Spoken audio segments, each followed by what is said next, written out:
Six Nations 2019. It's not far away now. First game between France and Wales will get the comp underway on Friday, Saturday here in New Zealand. We'll have a look at the two lineups. I'll put them in the description so you guys can check them out.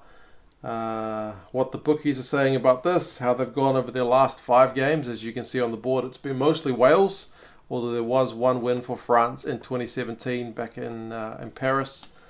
It's an interesting one because this one is in Paris. It seems to be, I guess, thought of as being a bit more competitive than if it was in Cardiff.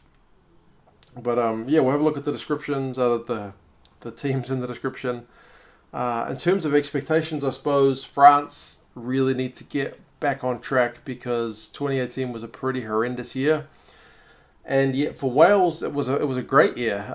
They're on the run of a lifetime, and if they are going to make a challenge for the Six Nations, it would certainly help to get a win off the bat against the French team, which is definitely under the gun. So there's pressure on the Welsh to win, pressure on the French not to lose. So these two sides coming head to head is going to be definitely an interesting watch.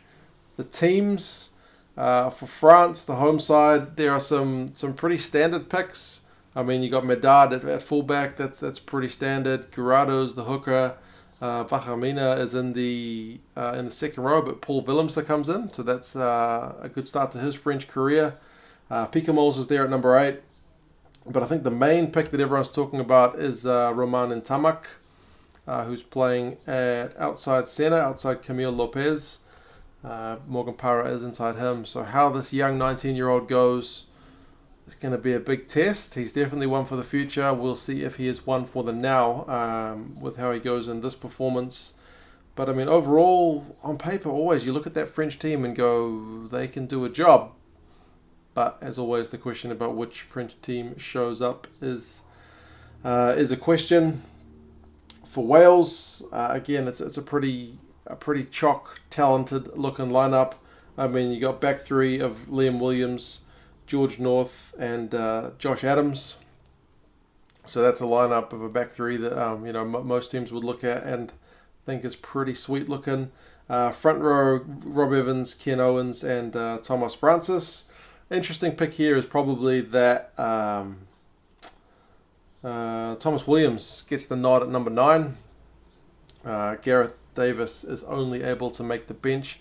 I did see some question marks about his fitness, so perhaps they're kind of easing him back into it. But from what we've seen of Thomas Williams this season just gone, he's looked like a bit of a live wire. So I'm interested to see how he goes. Again, the back row for Wales is going to cause problems for the opposition. Navidi, Tipperick, and Moriarty are 6, 7, and 8. So old Picamoles is going to be a busy chap, one would imagine. But hey, it's 2 very good lineups. Anscombe's at 10. There were a few guys like Patchell who wasn't fit, so he's kind of not considered. Dan Bigger makes the bench though, so he's capable replacement if Anscombe needs replacing. We saw him in 2018 come on and be a bit of a difference maker. So we'll see if that's needed or if the game is going to kind of have gone one side or another before that. I should also mention that Bastareaud has been dropped totally. So that's probably a bit of a shock move for the French. Somebody mentioned in the comments that kind of just change for change's sake. If you're on a losing run, just keep changing until you get it right. Maybe that is what they're doing. So it's going to be interesting. Adam Baird in second row alongside Alwyn Jones. Yeah, man, these some good looking lineups. I'm very excited for this one. The bookies have got this one pretty much at evens over here in New Zealand. So the French are very, very, very slight favourites, but not even enough to make it a 1-point start. So, they're picking it to be pretty close. Of these last 5 games, of which Wales won the 4 out of 5, the average score was 20 to Wales, 12 to France. So, the history is with the Welsh. The schedule, if they can get a win here, will really work in their favour. So, it's a very, very big game to win. For France, they need to get their house in order in a World Cup. it'd be good to get a win here for them. So yeah, it's definitely going to be an interesting one. You guys let me know your thoughts on the squads. As I said, they are down below. Who you are disappointed not to see. Who you're really excited to see as well. And yeah, let me know your predictions. I'll talk to you.